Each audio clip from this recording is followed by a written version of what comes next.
Welcome, everyone. Come on in. Welcome. Please make yourselves at home, although you may actually be at home as you enter our space. Come on in and welcome. We're going to wait a few seconds for everyone to join our space and get settled in. I think we have close to, my goodness, over 100 students, I think, signed up, and parents and supporters signed up to hear all about living at Emory. So welcome. Make yourselves at home. Going to just wait a few seconds for everybody to get settled. Come on into our virtual space. Virtual is still a thing and very important. I hope all of you are feeling the same energy and excitement as we are at Emory, as we celebrate all of you as newly admitted students to Emory. That's a big, big cheer. Congratulations. I understand that some of you are also ED1 and ED2 admitted students, but the largest number of students who we admit to Emory are through our regular decision plan. So we are just very energized by you and very excited. We'll go ahead now and kind of get started. Looks like we've slowed down on our participants coming in a little bit. But my name is Maddie Monahan, and I'm a member of the Emory undergraduate admission staff. And on behalf of myself and the entire admissions team, I'd like to extend our sincerest congratulations on your acceptance to Emory, whether you were accepted to Emory College, Oxford College, or both colleges. Yes, that is a thing, being accepted to both colleges. We look forward to you joining the Emory community as first-year students. You should be very proud of yourselves, and I'm sure your parents and supporters are as well. So congratulations. Thank you too for joining our Living at Emory panel today, the first virtual engagement opportunity offered in the month of April 1. April Fool's Day, but there's no fooling around with your admission decision. You were admitted to Emory. So congrats again on that. Before we get started, just wanted to share a few housekeeping tips. This session is being recorded. You will be able to access it on the Emory YouTube channel within the next 72 hours. If for some reason we experience technical difficulties, please be patient as we try to resolve those.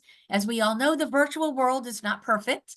Please post all of your questions using the Q&A tab. That is really, really important. We're going to be presenting information first, and then we'll definitely allow 15 to 20 minutes for questions at the end of the time, but we may be able to ask a question here or there depending on the topic that Scott covers. I will be asking most of the questions live though, so Scott can spend some time really sharing this information, this really important information with all of you. But again, I'm Maddie Monahan. Welcome to our Living at Emory session. At this time, I'd like to introduce my colleague, Scott Roush, who is Senior Director of Residence Life and the Office of Sorority and Fraternity Life, who is here today to provide an overview of our housing options and answer all the questions that you may have. Scott, I do think one of the first questions that students ask after they're admitted to a college is, how does housing work? How do I find a roommate? What are my next steps? And Scott, this is also an important day already, not because it's April Fool's Day, but because our housing application, I think, did it officially open today? It did indeed. It opened today. Yes. That is All true. right. So without further ado, I'm going to hand the baton over to Scott. Scott, thanks so much. Awesome. Thank you, Maddie. Again, hello. My name is Scott Roush, and I think the next slide has my picture on it. Let's see. Yeah. So as Maddie said, I am the Senior Director of Residence Sorority and Fraternity Life here on the Atlanta campus. And I wanted to be clear for those of you in this session, I'm going to cover mostly what happens in Atlanta today. I would hope that I think there's another one for Oxford. And if you have, I will say at the end when there's questions, I can sort of answer the Oxford questions, but for most part, they have a separate team that does their own thing. So I don't want to give you any misinformation, and then you call them and say Scott said something and it's not true. But today we're going to talk about what life is like living on the Atlanta campus of Emory. So welcome. We're so excited that you're admitted. We're so excited that you're thinking about Emory as your choice. And we're really looking forward to you arriving in the fall. So let's get started. So as Maddie mentioned, the application's open today. So if you wanted to go on to the myhousing@emory.edu and fill out your housing application today, you very well could.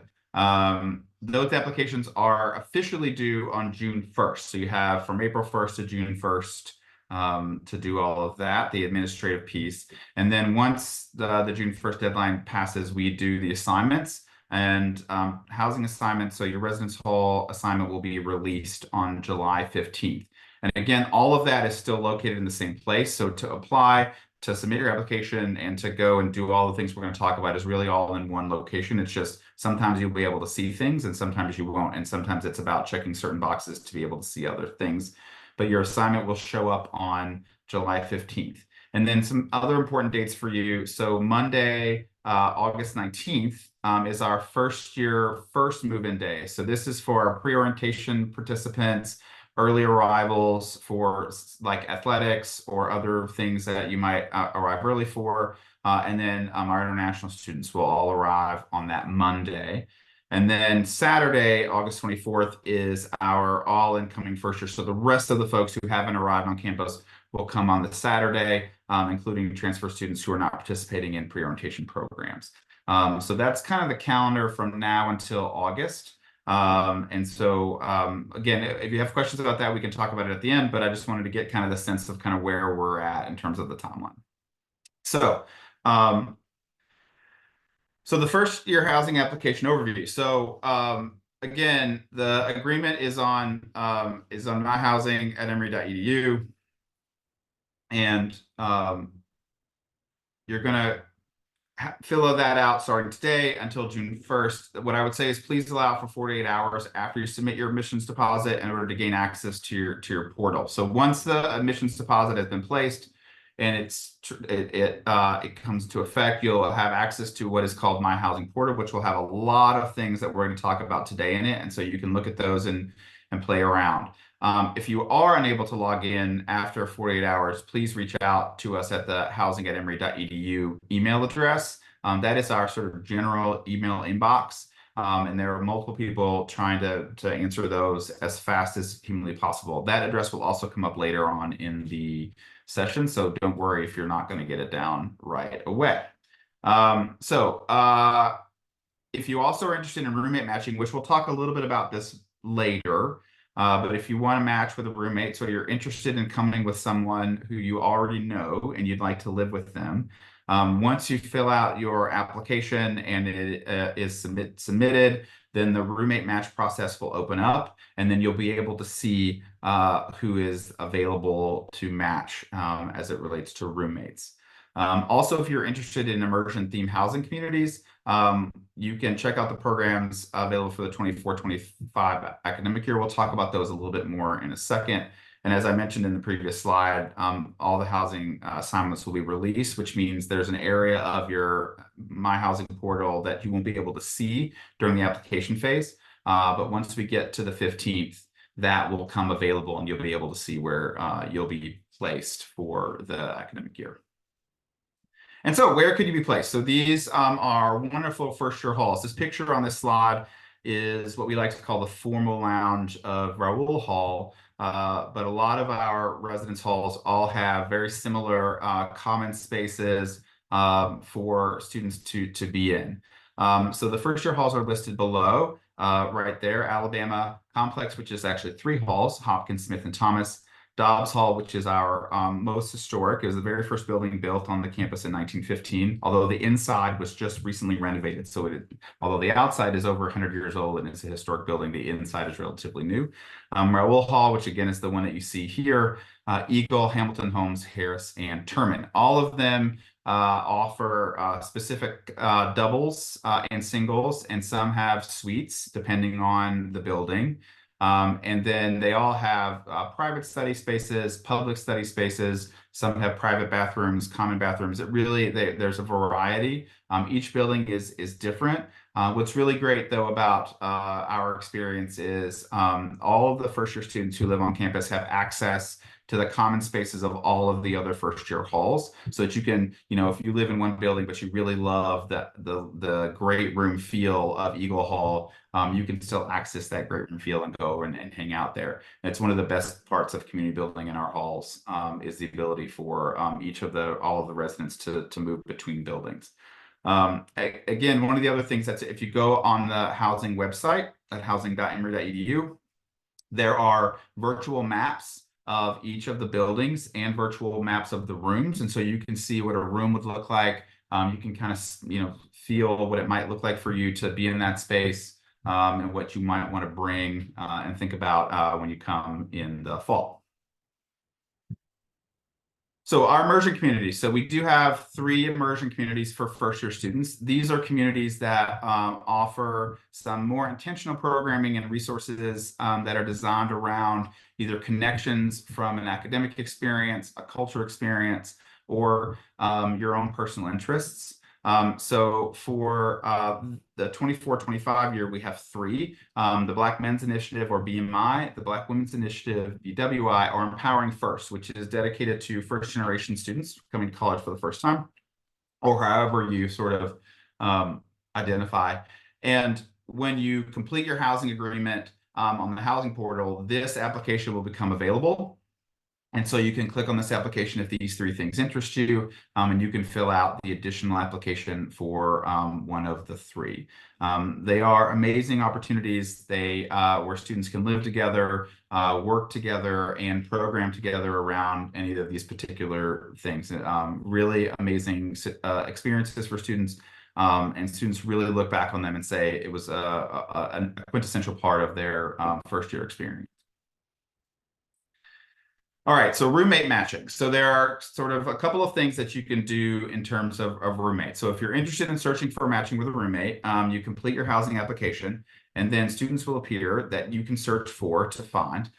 If you do have a student that you are interested in matching with when you come to Emory, that student also has to match with you. So you'll go in and you'll put that you're interested in rooming with this person. They will also acknowledge it. And then that lets our housing assignments folks know that these 2 students want to live together. In addition, there are a number of students that can be there that you can see, and then you can request to see if they're interested in being a roommate. If you're not sure about the whole roommate thing, let me just say this. About 50% of our students don't match before they come to campus. So it's about half and half. It's gotten, I think, higher in terms of the matching numbers since like I said, I've been at Emory for about 10 years. That number has increased. But I will say that our students who go through the random process have an amazing experience, and really do, for the most part, enjoy meeting their student over the summer, meeting their student roommate over the summer, and learning what their experience is going to be when they get to campus. I will say, here's my quintessential PSA about roommate matching. Random matching is always a little bit of a risk because you don't know who you're going to get, and you don't know how that's going to match up when you get together.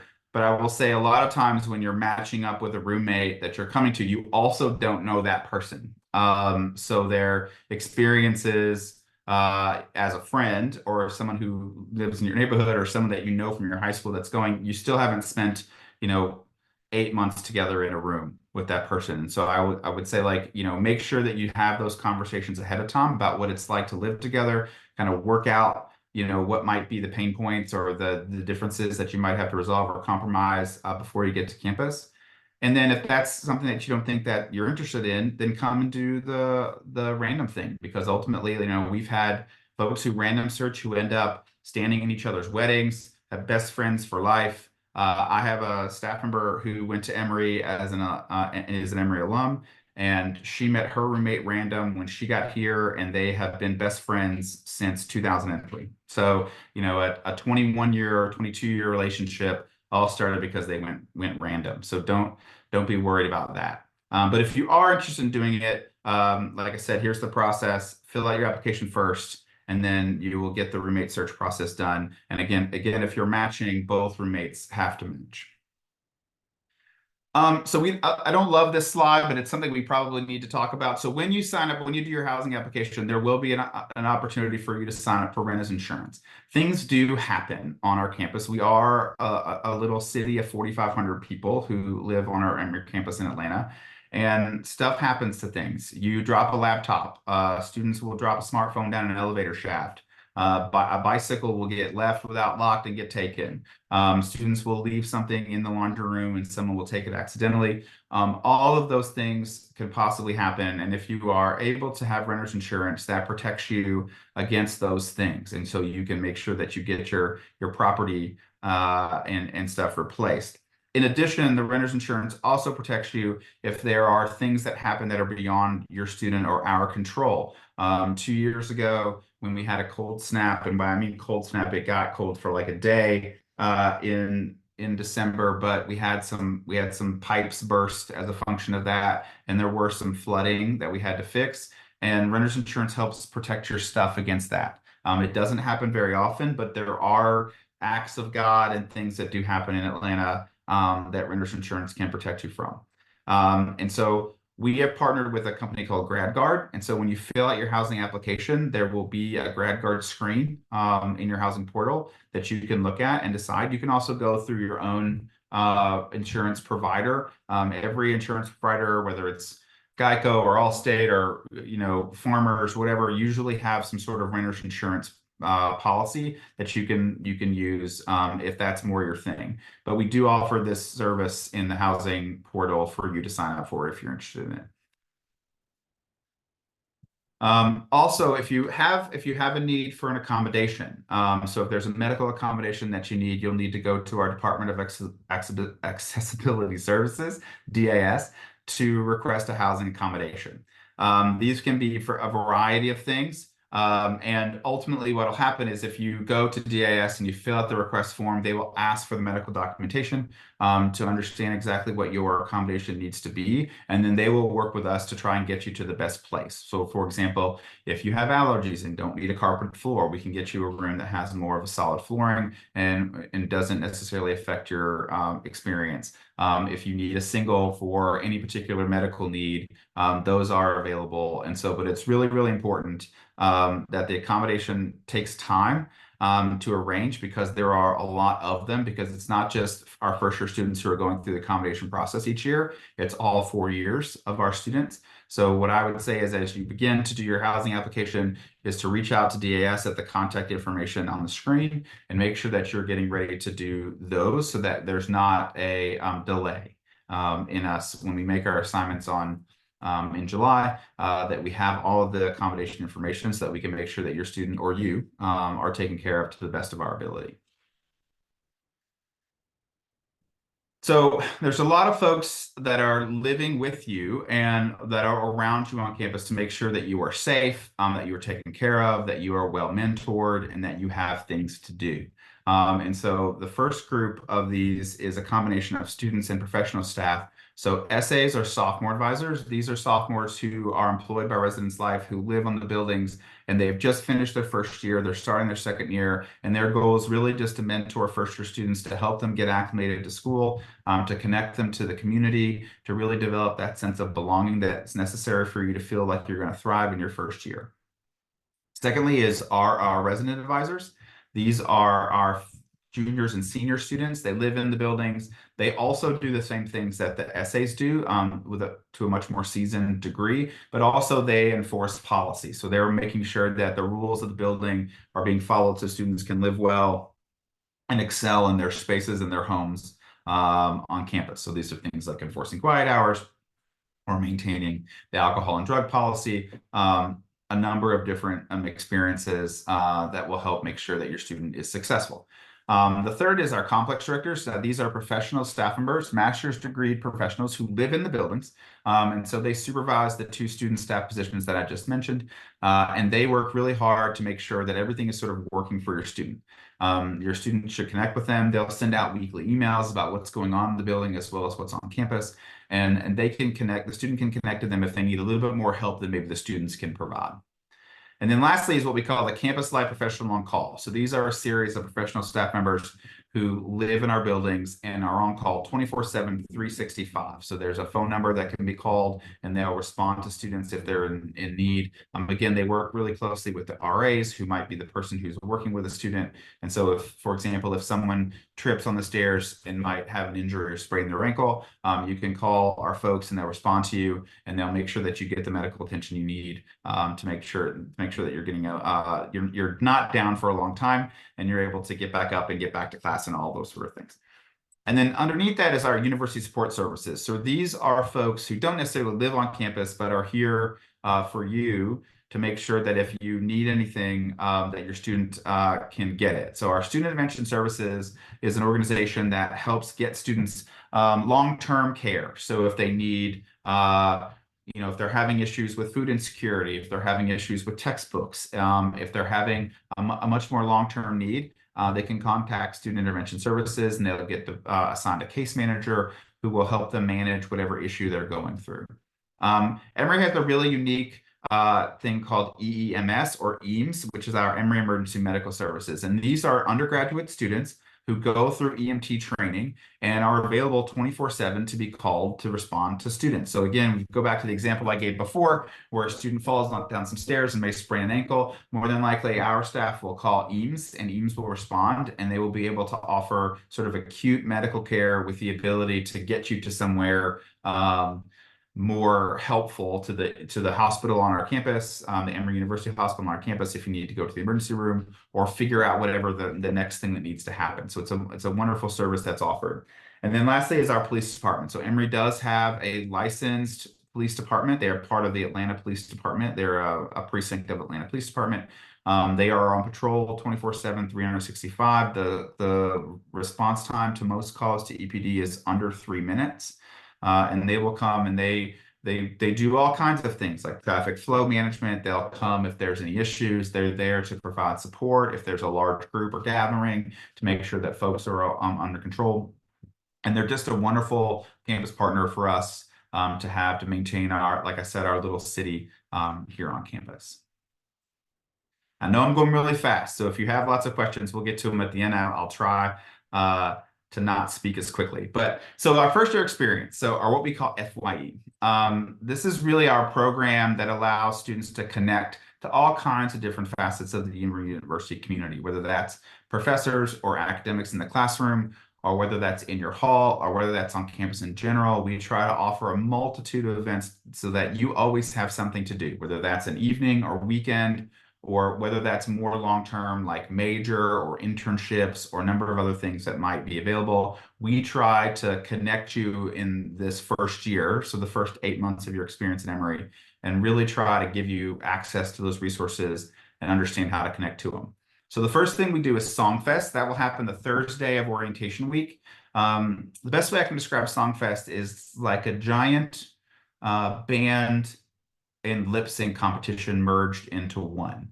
So students will compete as halls against each other. They will get a series of popular songs and change the lyrics to talk about how much they love their hall and how much they hate the other halls, which I always found fascinating that they hate other halls after like 4 days of being on campus, but it's part of the environment. And then we get together in a giant gymnasium and people scream their faces off and dance around and it's all good and amazing fun.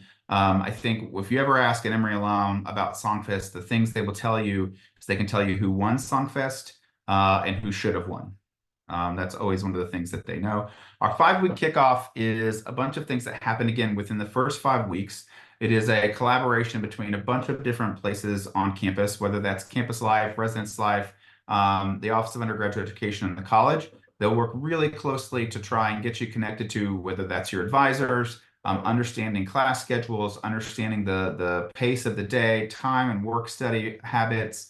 There's a bunch of different pieces that are in that kickoff, as well as a bunch of fun and social things for folks to meet people and get connected through clubs and organizations around campus.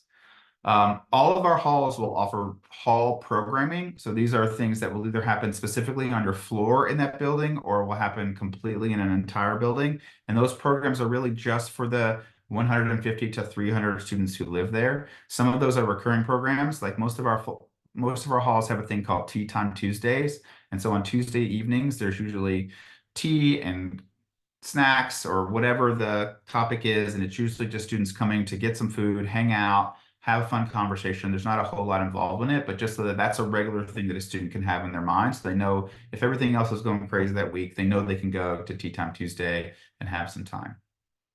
Fall building traditional programs. So each building will have its own traditions, whether that's the hand sign that you will have for your building. I won't talk about those now, but you'll see that later when you get here.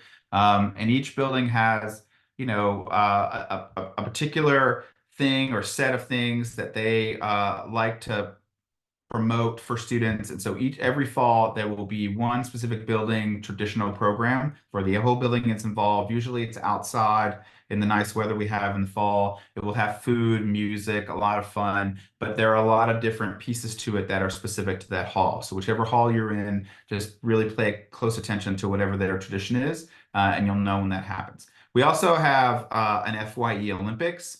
We've been doing this for 2 years now, where we have a Saturday. We just did it. It was last Saturday. We have a Saturday in March where students can come out and compete against the different halls with in a bunch of different events. Some of them are sort of more passive or mental. So we did like a trivia and we did some chess, but then we also did tug of war and ultimate frisbee and dodgeball. And so the students can come out. They get a T-shirt that signifies their hall and they get to compete. And then the last thing is the first year farewell, which, so as seniors, we have an event called Crossover, which means you're crossing over from being an undergraduate student to alum. We have a mirrored event that happens in the first year, which is where you sort of cross over from being a first year student to being a second year student at Emory. And so that's actually going to happen in a couple of weeks here for our first year group. And it really is about that transition from being the first time being on campus to now being a returning campus member and part of the community. That's it. So I'm going to stop share. Well, so I just want to make sure that people see. So these are the two. So if you have questions, you can either email housing@emory.edu and they will answer your questions, or you can email me directly. This is my email address. And I will try to answer my question to the best of my ability. So that is the end of my presentation, and I'm happy to answer questions. And so, Scott, I have this first question here. I've already sent in. First of all, so excited that the student has been admitted to Emory, but has already sent in their housing application, has a specific room in mind. How can I make sure that I secure that room? I thought this was an important one for you to address. So I don't want to disappoint you on April 1st, but what I can say to you is that's probably not going to happen. But I'm not going to say completely no. So here's what I would say to the student. If you have a room that you really, really want, send that request into housing@emory.edu and we'll see if it can happen. But here's what I will tell you. What usually happens in the assignments process is once we have all the matches and all of the accommodations, there's literally a button that says random assign. And we hit that button and all of the students are randomly assigned spaces. We don't manual assign rooms usually. It doesn't mean it can't happen. So I don't want to be 100% doomsday on this first session that you're on, but I will say it's probably less likely than you would hope to be able to secure a specific space. But you never know. Send it in, let us know that you're interested in it, and maybe, just maybe, it might happen. All right, and then we have a question from Eleanor. I've already found a roommate. How do I indicate this on the housing form? Also, are we supposed to get a confirmation email after submitting the housing form? Well, so the confirmation email for submitting the housing form will be in that 48 hours that your portal will open. So if you go to the portal and it doesn't open in 48 hours, it either means we didn't get it, right? There might have been a glitch somewhere in the initial submission, or we have it and it hasn't, we got, they're overloaded with processing them and they haven't gotten to it. But really, if you can go on to your housing portal, at myhousing@emory.edu and you can log on and and you can see it, then that means we got your application. In terms of the roommate, I think so For matching, once you filled out your housing application and you're registered, you can go in that roommate search and you can see, but the other person will have to fill it out. So if they haven't filled it out, then you won't be able to see them. Once you see them, then you can request to match, and then they have to acknowledge, and then everything should work together. And then are they able to see other people's roommates' profiles? No, I don't think so. Okay. All I don't know. right. I say that with like almost 99% certainty, but I'm pretty sure they can. Okay. And looks like we have I have American citizenship, but I live abroad outside of the US. Which day applies to them for move-in day? Good question. Yeah. I think it's really going to depend on how you register. So if you register as a domestic student, then you would come either as a pre-orientation student on the 19th or on the day after, I think it's 24th. If you register as an international student, so if you know, even though you have American citizenship, you can still be an international student. If you're registered as an international student, then it would be that Monday. But it's really going to depend on how you work with the admissions program in terms of how you're admitted. Yes. Now, if you're a domestic student in a pre-orientation program, then it will also be the 19th. Excellent. And then if you come from outside the US, can you store your belongings at Emory over the summer? Or do you have to rent a space? Yeah, so we do not have storage space for the summer, but we do partner with a couple of organizations that do provide storage for the summer. And most of those organizations do pick up your stuff. So right now we're partnered with a company called Storage Squad. And what happens at the end of the year is Storage Squad will provide, if you go with them, that Storage Squad will provide you a series of boxes. You can put all your stuff in the boxes and put it in your room and head out. Storage Squad will come, they'll pick up your boxes, they'll put them in the storage facility, and then they will deliver them into your second room when you come back as a sophomore. So the stuff will be in your room when you arrive in your second year. We have a number of those. You can do that. I mean, there's also a number of self-store places that are close to campus if that's the way you want to go. You know, it depends on what your cost is and how you want to do it. But we offer a service. There are also other services that exist in Atlanta that may offer similar services than that. We just only endorse Storage Squad. That's the company that we work with. And then again, like I said, there are a million self-storage spaces around Atlanta that if you wanted to rent a space for the summer that you possibly could. Yeah, that's a great question. And so there's a question too, can renter's insurance be covered by need-based aid? Yeah, I saw that in the question. I'm not sure. So that's a question I'm going to have to get back to you on. And I Because am not either. I yeah, don't think it is. I would probably say no, only Yeah, because the renter's insurance is not provided by Emory. So like I right. think when you have the student aid, if the service was an Emory service, then yes, right. But because we don't have our own renter's insurance and it just comes through Grad Guard, my like inclination is to say no, but I will confirm that and let Maddie know, and so then we can maybe Yes. post it on the YouTube channel as an answer later. Yeah, definitely. And there was another student that asked about that too. And I'm almost certain we don't cover that, but to email me directly and I can definitely double check on that Yeah. as well. And so the other question here is, are students able to get a single dorm room? Yes, yes. There aren't a ton of them. I will say that there are, and most of the singles that exist in our fresher spaces are usually used for medical accommodations, but not all of them. So I think, you know, when you go through the process, when you fill out your housing application, you can indicate whether you want a single or whether you want a double. In terms of your preferences, you can rank them and then we will assign as best we can. You know, there are a lot more folks who are requesting singles than our buildings are able to accommodate. And so we always have more folks requesting singles than we have actual single rooms. But we will do what we can. And so, I mean, the answer is yes. It's not a high percentage of students who have them, because there's not a high percentage number of singles, but it is a possibility. And so we have a question here, and there's a few questions regarding the randomness of the random assignment. Is it completely random, or is it based on preferences, sleep schedules, a form they complete? Yeah, that's so. So it's two processes if you can stay with me from the technicality of this. So in terms of how roommates are matched, that is based on a short questionnaire that you will fill out when you fill out your housing application.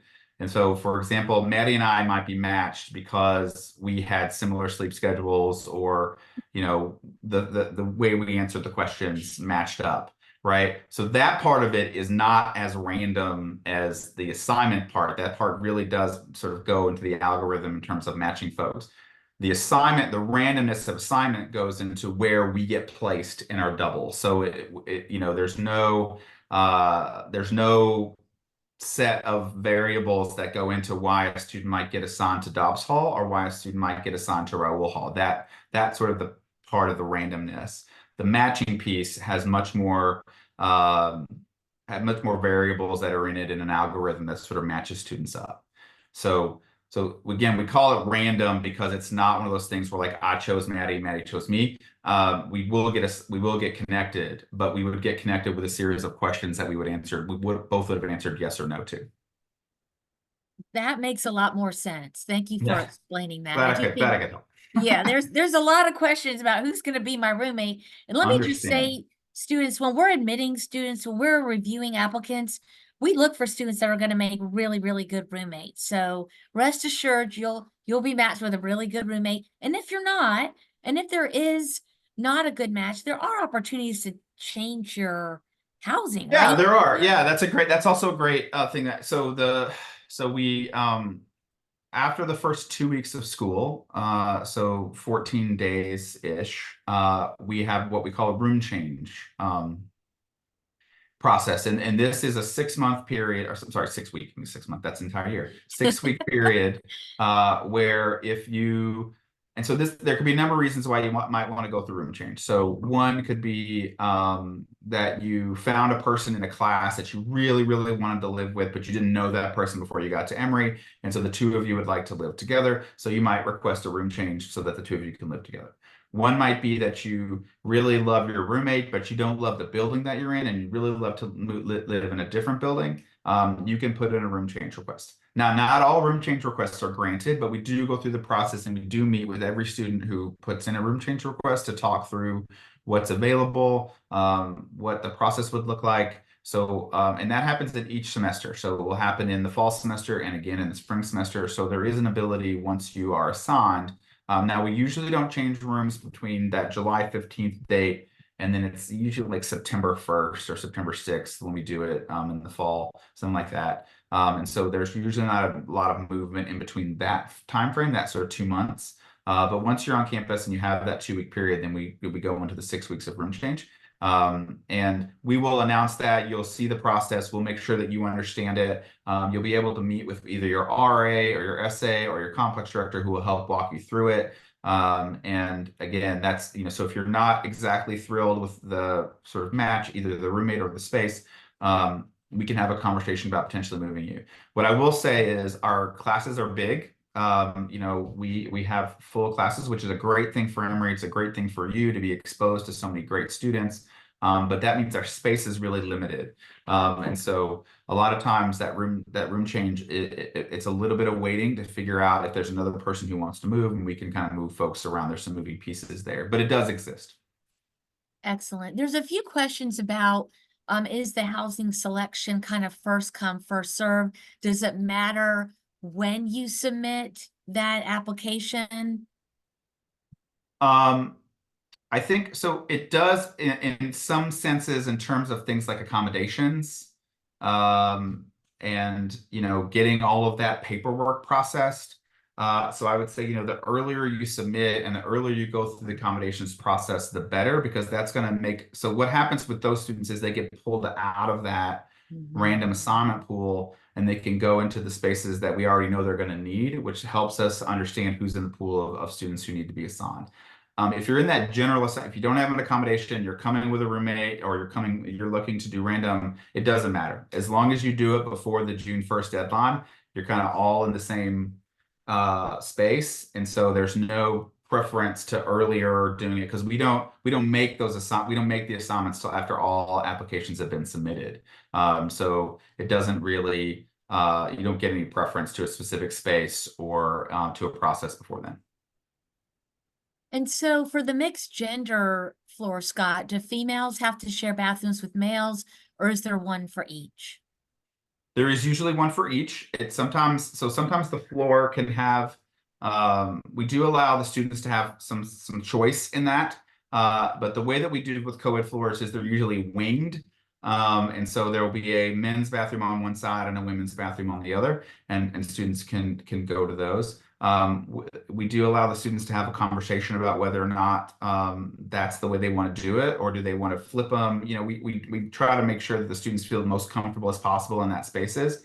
And then there's also single-use bathrooms on most floors, and in some buildings where it's a one person. And so if you're uncomfortable using the common bathroom, there is a space where you could use that would be just you in there. The only downfall to that is they're not a million of them. So, having to understand when those are available. But when we come in this fall, we will have the men's and women's assigned, and the students can go to the different wings. And so, regarding the immersion housing, so are you guaranteed a specific hall if you choose to do the immersion housing? And if they wanted to be, say, a part of Casa Emory, how do they apply for that as a first-year student? So Casa Emory is not for first year students. So that's the first thing that I will say to that. That is a thematic community for second, third, and fourth year students.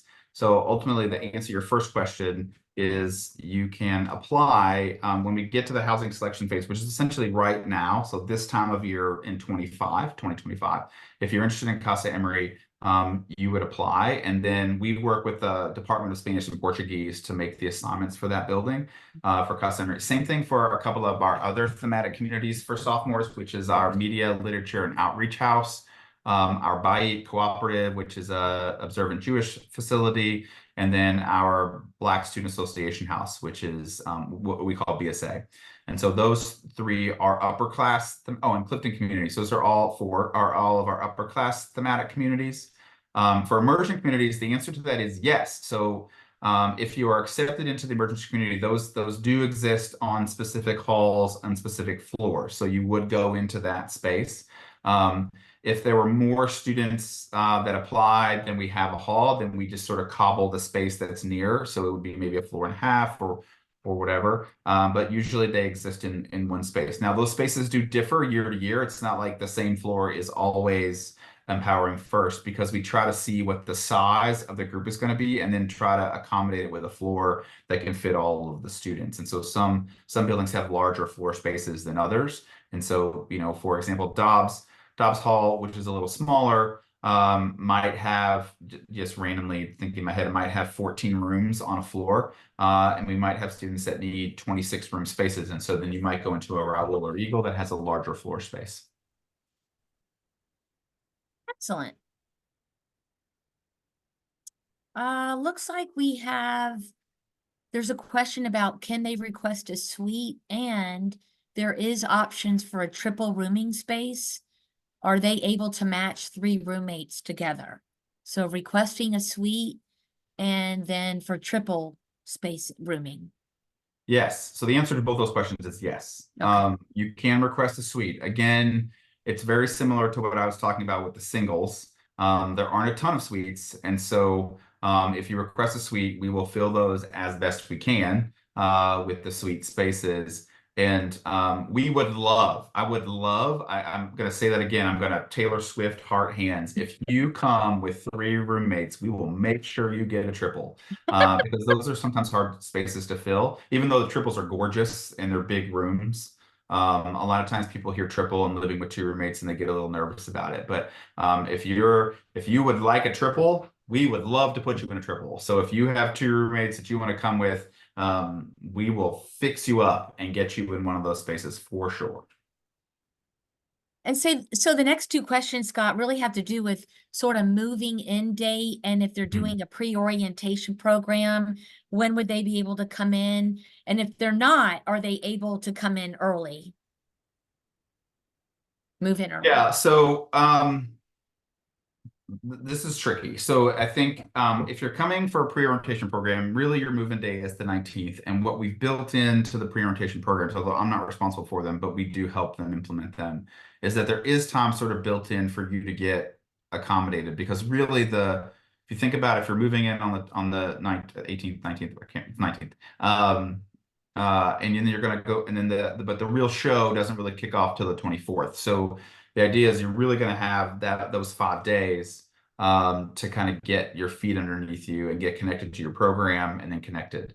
For those of you coming on the 18th, though, or sorry, the 24th, those that's kind of when everybody's coming. So we do, again, we've built in, because you don't start classes till Wednesday, that next Wednesday. So that there is built-in time for you to get, so it's not about like you're coming and then you're running full speed. We do kind of ramp you up a little bit and give you some time to get adjusted.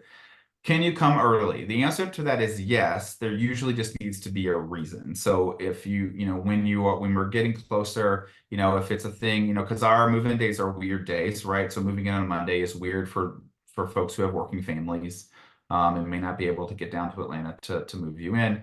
And so, there's potential to move in early if that's a situation. Also, religious observances, things of that, for example, that might be hard to move in on a Saturday. There's lots of different reasons that students can come in early. Again, we have athletes who can come in early because they're starting their competitions, they're starting their practices before school starts. So basically, what happens when we get closer to August, so somewhere in kind of mid-July, again on your my housing portal, there will be a form that will say early arrival request, and you can click on that form and you can fill it out, and then that gets submitted to be reviewed. And so if Scott just said, I'd like to come early because I think coming in early is cool, that's probably going to get denied. But if I have a real reason around, whether it's transportation purposes, religious purposes, or some university need, more than likely it'll get approved and then you can come in early.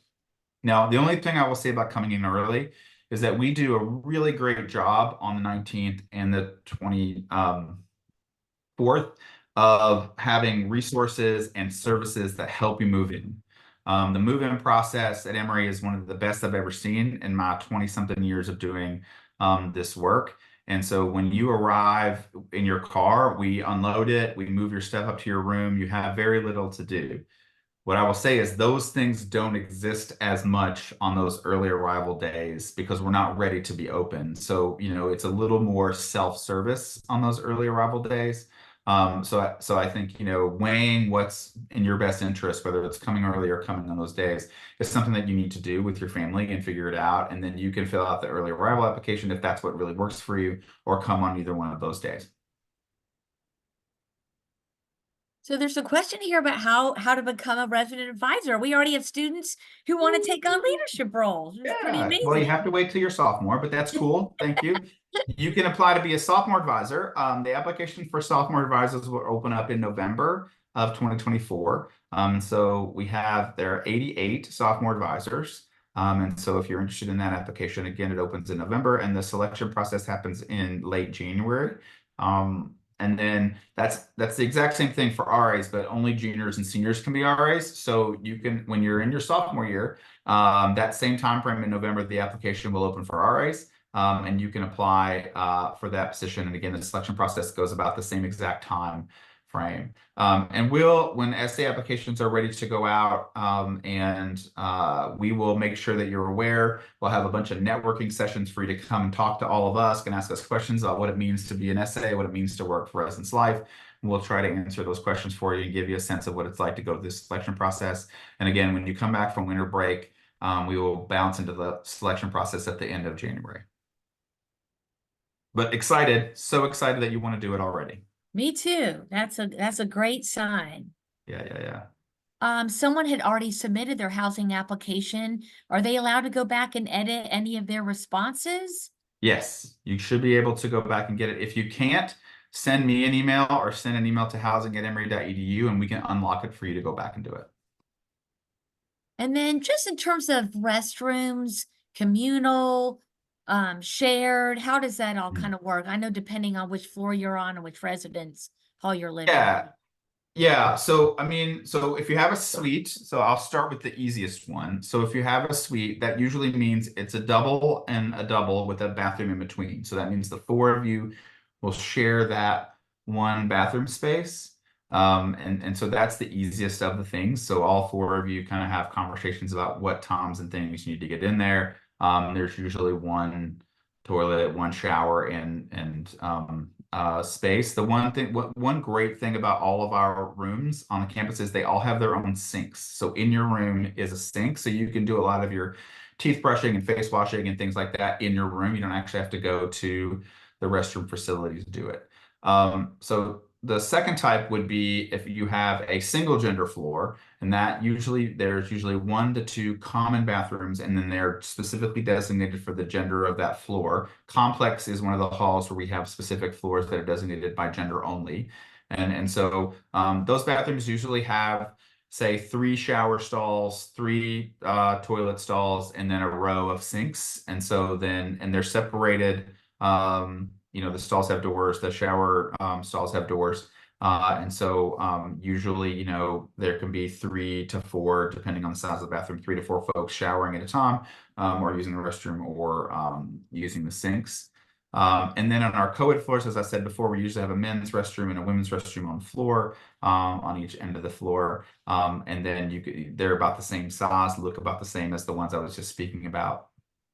And then finally, we do have what we call the single-use restrooms, or the gender-neutral restrooms, that will exist throughout the buildings. This one bathroom with one toilet and one shower, one sink. They are lockable from the inside, and it's just a single person usage. There's no like reservations or how it's just if it's available, you can use it. And students can use those if that's what they prefer. So that's kind of how the restrooms work on the floors. And we do a very good job of trying to make sure that students understand that they're in a shareable space, right? What are appropriate behaviors in those spaces? Also try to help with times for custodians so that they're getting cleaned. That's the one challenge with if you think about your own house, right? You kind of know your rhythms and when you clean your bathrooms and when you're not. And when you have a building of 300 people, their rhythms are all different. And so being able to kind of figure out what's the best time for the custodians to get into the bathrooms to make sure that they're clean, so that also that you're feeling that the restrooms look and feel beautiful, just like you want them to. And so, Scott, we have a question here from Lou, who's asking a really good question. If you don't want to go through the random way of choosing a roommate, are there any other ways of choosing a roommate? And I think students kind of create their own ways. I know there's the Emory Admitted Instagram page where students start finding their roommates through Instagram too. But do you have any other suggestions? No suggestions, but those are definitely like I don't know if I would suggest them, but I like because that means I endorse them. So I'm not trying to endorse anything, but I do say that so usually social media is another way that students do it. So either on the admitted students Facebook page or the admitted students Instagram, there are places where students will. We used to have this running joke that sometimes they felt like personals, like people were putting out a lot of information about like what they were expecting. It does feel that way sometimes, but there are definitely a lot of students who will go into that and be asked, they'll say like, hey, in need of a roommate, or is anybody interested in a roommate? And then, you can either direct message that person or, respond on their post and see if it's something you might be interested in. I think those are the two sort of like off books places that you can find them. Again, we do have, if you go onto you can see, when you go onto the housing@emory.edu, when you go in there and you do a roommate search, you can see who isn't assigned yet. And so then you can go, you can cross-reference, right? So you could go back to the Instagram page, or you could go to the students Facebook page, and then you can message a person that was on that list and see if they were interested in being a roommate. And then the other one is just um, word of mouth communities. I think one of the things that we have throughout the summer are these Emory launch parties that happen in communities where there are Oh, yeah. large groups of Emory students who are going to go to Emory. And so you can go to those, and a lot of times students can say, "Oh, I don't have a roommate yet. I don't have a roommate yet." Like that's like, or even, and one of the good things about those, especially if they happen later in the summer, because I think the one in Atlanta happens like 2 days before school starts or something. Yes, it does. If you can go to that and I meet like for again like going back to the Maddie and Scott living together example, like if I met Maddie at the Atlanta, I can actually write in to housing and say, hey, I know I was matched with this roommate, but I'd really maybe like to live with Maddie. And if everybody is down for the switch, then we can swap it out, right? And we can kind of do a last minute switch to get you guys room together. And if we can't do it before you arrive, we can definitely do it during the room change period in September. And so there's a couple of questions here. If a student lives far away, is it possible to ship items to campus prior to move-in? And then to go along with that, what about international students leaving their belongings during the summer breaks when they leave? Yeah, so again, I'll answer the second part of that first. International students cannot leave their stuff, so ultimately your stuff's going to have to get stored. So you can go through one of the storage options we mentioned earlier, or figure out your own thing. But ultimately, like so I want to back up because this is also a question that usually happens. So during winter break and spring break, you don't have to move your stuff. You can leave your stuff in your room. It can stay there. It's great. Summer break, it has to go. So it has to either go out and go back to your home, or it has to go into a storage facility either in Atlanta or somewhere else, but it can't stay in the building. The second question, if I recall correctly, was about living far away, and remind me. They are coming to Emory and they want to know if they could ship items to Yes. campus. Oh, thank you. Yeah. So yes, there are two different ways to do this. So one is again through Storage Squad, our vendor, which has a ship to school program, and you can use it to them. And what you will do is you will buy your items or ship your items, whatever. If you're shipping things you've already purchased, or if you're purchasing things on Amazon, you will give the shipper the address of that Storage Squad gives you, and then it'll get shipped to their facility. And then when they bring returning students' goods back in August, they'll bring your stuff back and they'll put it in your room. So that's option one. And then option two is you'll get a mail stop address. You'll get a campus address this summer um, once the housing assignments have been released, and you can ship stuff to that mail stop address. And then we will have mail pods throughout campus on the move-in days where you can go to the mail pod and pick up your goods and bring them back to your room. So there are two options for you to ship things to your spaces. Awesome. And then we have a question as we kind of have just a few minutes left. We have a questions about cars Mm. and understanding that Emory does not allow first year students to bring a car. Is there anywhere where they can keep their car that Emory can suggest? I wouldn't know the answer to that one. Mm. Gosh, I don't think so. I mean, I think like, I mean, there are, yes. Storage. Are there long-term parking facilities in Atlanta? Absolutely. Do I know where they are?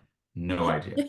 But I think that like, that's a thing. I think the big piece of not having you have a car is to lower the number of cars on campus. And I'm not so sure that sort of fits the spirit of that, right? Because imagine if you have your car parked at the long-term facility, you're still going to bring it to campus at some point in time during the day. So I think the real goal is to lower the number of vehicles in our spaces. I think there are probably accommodations that can be made if you absolutely 100% need a car. But that would be through our parking and transportation office and not through anything that I can control. But again, we're a relatively small campus.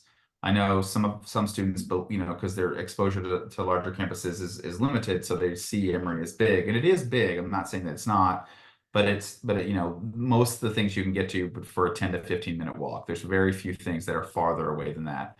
And so having a car isn't really that necessary. There's also a fairly robust shuttle system that Yes. works at Emory. what's called the Cliff Shuttles. And Yeah. so there are a number of stops all over campus. And so if you need to be, if you have mobility issues or challenges, the shuttle service usually has a stop out of each outside of every residence hall and somewhere on campus, and can get you to all of the academic spaces in any of the places on the sort of outskirts of campus. And also too, with our rapid transit system, MARTA, the Emory Experience Shuttle for first-year students. So there's a lot of ways to get around campus. You do not need a car, as Scott said. And then Scott, one final question before we end our presentation here. And I think it's pretty a good way to end about laundry and options for doing Mhm. laundry and what the Yeah. university provides. Yeah. So laundry is free. No, it's not really free. You pay for it in your housing fee, but it is encumbered. So every building has its own laundry facility with washers and dryers. The building will depend. So the smaller buildings, of course, don't have as many as the larger buildings. But there are laundry rooms in every facility, and those are free. So you can use them as many times as you want during the week or not. What I will say is that also in our Emory Village, which is about a 5 to 10 minute walk, depending on where you live on campus, there is a dry cleaner. So if you need dry cleaner services, there is one at a walkable distance from campus, and they're great. They've been in Emory Village for like 50 years, so they're a trusted Atlanta community vendor. But in terms of the laundry machines on our campus, like I said, one in every building. There are several machines, washers and dryers, and essentially you just go put your stuff in and press go, and it works. You will need to provide laundry detergent and fabric softener. That's usually we do that for you to provide for yourselves, because everybody has their own preference for those particular things, and then use away. And you can so good to know before you come, probably good to learn how to do it. What are the proper etiquette pieces for laundry. And then what I will say, what's really important for you if you're doing laundry is just to monitor your stuff, because again, if you are doing laundry, you're doing it at a facility that has anywhere from 100 students to 300 students. And so if you're going to go do laundry and then leave for 2 days, that's going to be really hard for the students, because your stuff might be in those washing machines. So when you are deciding to do laundry, just allocate the appropriate amount of time to do both the wash and the dry, and make sure that you're being a good community member. Well, I think we're going to end it there, Scott. Scott, thank you again for sharing such a wealth of information about Emory housing. I know our students and families feel much more knowledgeable about the caring and vibrant and safe residential community that we foster here. And if your questions were not answered today, I've placed the housing email address, which I'm going to do in the chat, which I just opened. I know Scott is happy to answer questions sent to him directly as well, and I will too. As a reminder, this is a recorded session, and it will be posted to the Emory YouTube channel within the next 72 hours. If you'd like to register for other virtual events, please visit our admitted student website. And most importantly, please visit Emory's campus in person. We offer daily admitted student visits throughout the month of April, and our admitted student preview day is still open. It is on April 12th, so come and see us in person, our beautiful campus. I wish all of you the best of luck as you decide where you'll make your college home. Scott and I do hope you choose Emory. Thank you all so much for visiting with us today.